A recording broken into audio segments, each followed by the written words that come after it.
Okay, so this is key to topic 23, radicals, extra 15.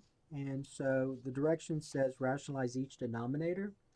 And it does say this, though. It says for 1, 3, 5, and 6, which just show work. Make sure you show enough work to get all your points. All right, so, um, so let's look at number 1. So number 1, we have the square root of 7 divided by 6. Now, remember, you need to rewrite this using the quotient rule for radicals, which means that I can rewrite this as the square root of 7 divided by the square root of 6. Now remember, it said rationalize the denominator. So notice that this denominator is an irrational number. So you want to make it a rational number. So since we're dealing with square roots, and all of these are square roots, since we're dealing with square roots, that's it's an easy process to rationalize the denominator. All you do, I'm gonna go ahead and rewrite this over. All you do is just multiply numerator and denominator. Remember, you gotta keep this equivalent to that. So you're gonna multiply by 1 right here. So this has to be a 1.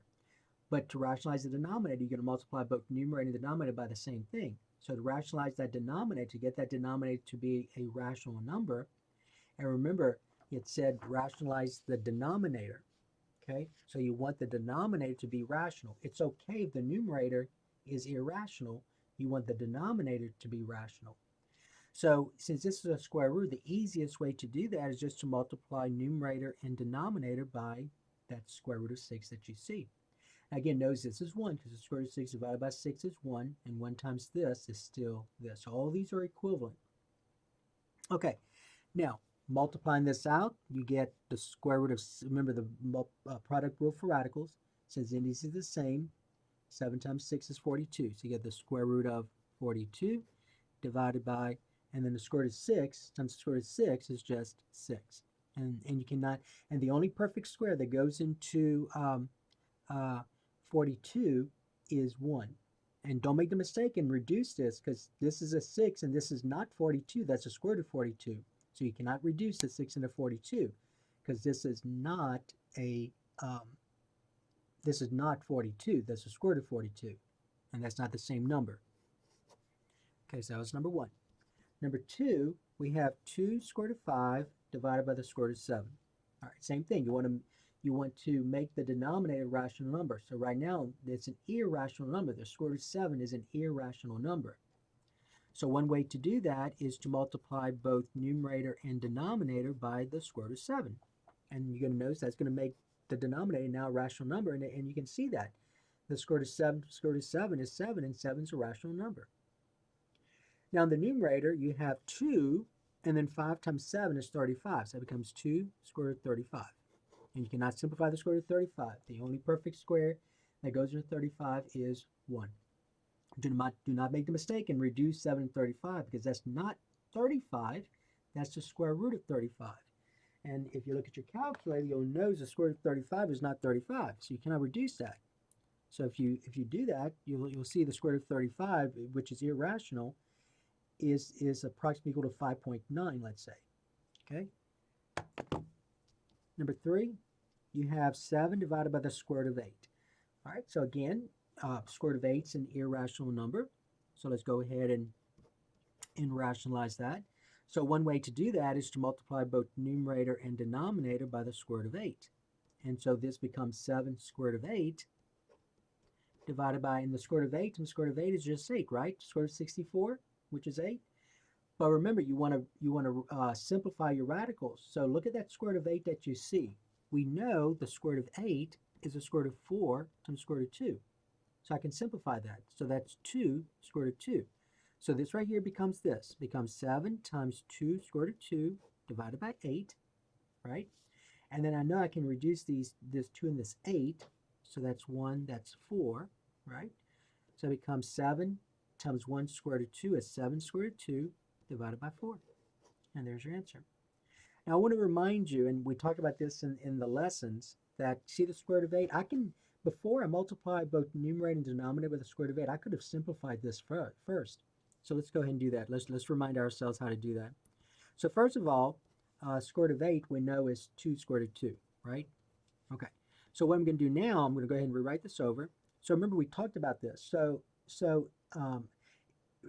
all I'm trying to do is to get this square root of 2 this radical out of the denominator. So if I had covered up this 2 right here, that's a pretty easy task, right? You would just you would just uh,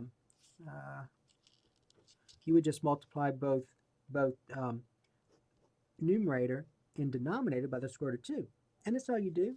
So it doesn't matter that you have a that coefficient of 2 here. The square root of 2 is what you're trying to rationalize.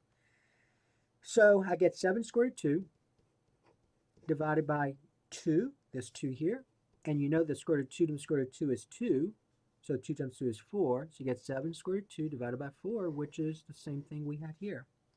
So it does not matter what approach you take. All right.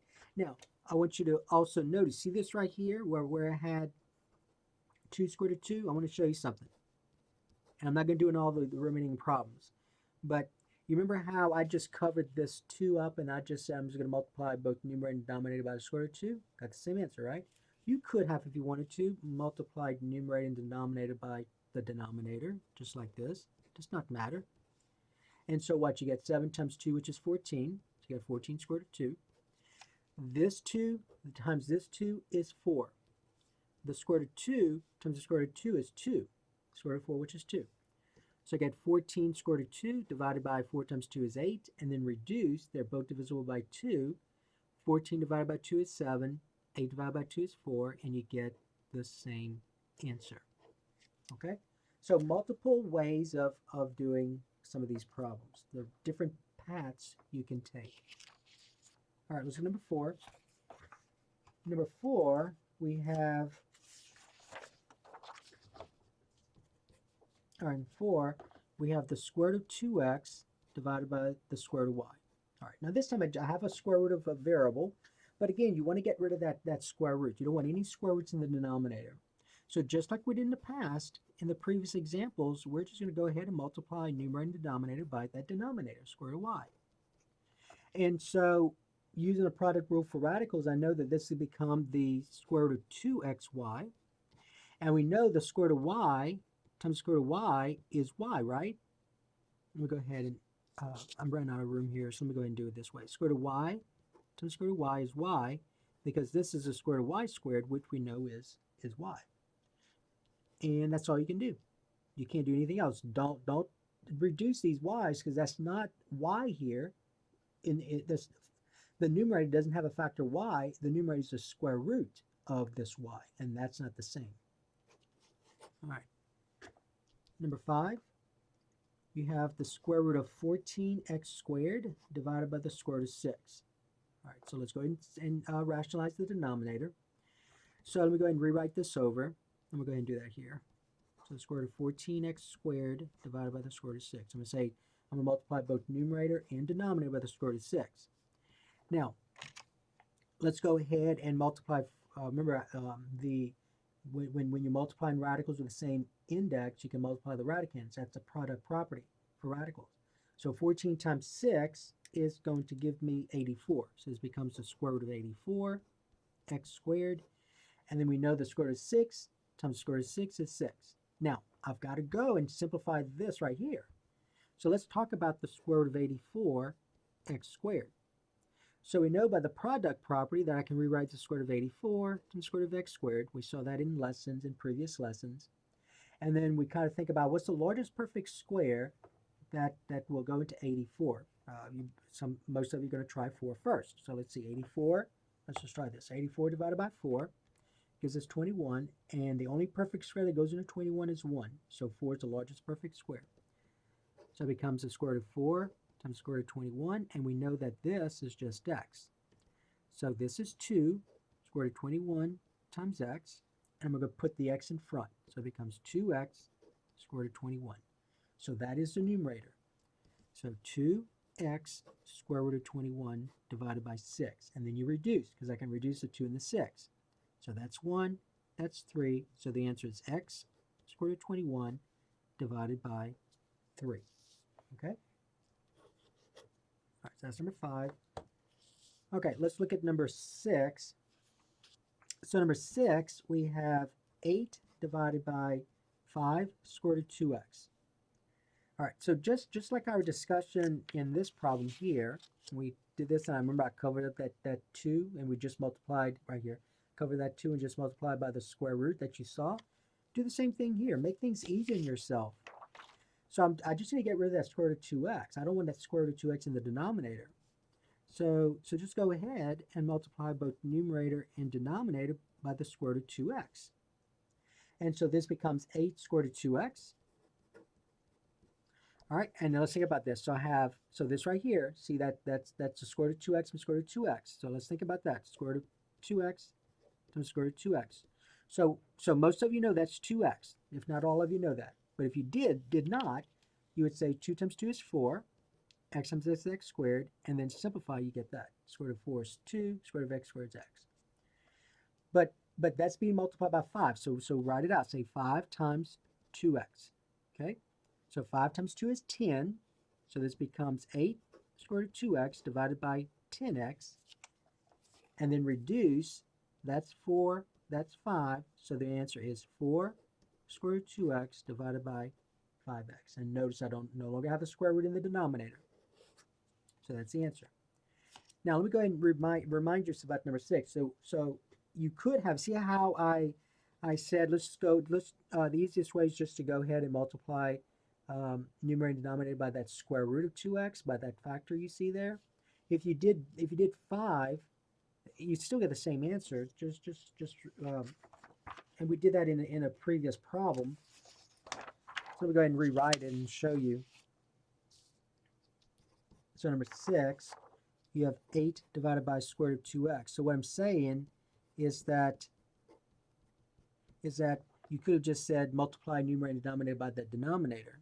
It does not matter. Okay? And so when you think about that, you have 8 times 5 is 40, right? Square root of 2x. Now in the denominator, you have 5 times 5 is 25, though. Okay, so you gotta look at that part. That's 25. And then do the square root of 2x times square root of 2x. So the square root of 2x times square root of 2x, we know is 2x. So that's 25 times 2x, right? So I have 40 square root of 2x in the numerator. The denominator, 25 times 2 is 50. But I can simplify 40 and 50. They're both divisible by 10, right? So 40 divided by 10 is 4. 50 divided by 10 is 5. And so you get 4 square root of 2x divided by 5x. And that's what you saw here. See that? Okay. So it does not matter the path you take. You'll get the same answer. Okay, let's do number 7. So number 7, you have the square root of a divided by 64b. All right. So just like we did number 1, so remember number 1 we used that quotient rule for radicals? So we wrote this as the square root of the numerator divided by the square root of the denominator. Same thing here. So we're going to say that's going to be the square root of a divided by the square root of 64b, right? But think, you know the square root of 64 is 8. So that becomes the square root of a divided by 8 square root of b. And now all you do, I'm going to write this over, just like we talked about. So if I'm trying to get rid of that square root that's in the denominator, the only radicand I see is 6. So just multiply both numerator and denominator. I'm sorry, I said 6, I meant b. That's b. So just multiply both numerator and denominator by the square root of b. And so this becomes the square root of ab divided by, and remember square root of b times the square root of b is the square root of b squared, which we know is b. So this is b. So this becomes 8b. And that's it. That's all you do. You're done. Okay? Now, if you wanted to take this path from here, well, see in this part here, if you want to take that path and just multiply both numerator and denominator by that denominator, you'll get the same answer. Okay? You just have to be a little bit careful, though. So you have 8 square root of ab divided by, now be careful here, 8 times 8, 64. The square root of b times square root of b we know is b. And then we can simplify this. I'm going to rewrite it. So you have 8 square root of ab divided by 64b and then reduce. 8 divided by 8 is 1. 64 divided by 8 is 8. So you get the square root of ab divided by 8b, which is the same thing we had here. Okay? So it does not matter what path you take. As long as it's mathematically correct, you'll get the same answer. All right, so that is the key to topic 23, radicals extra 15.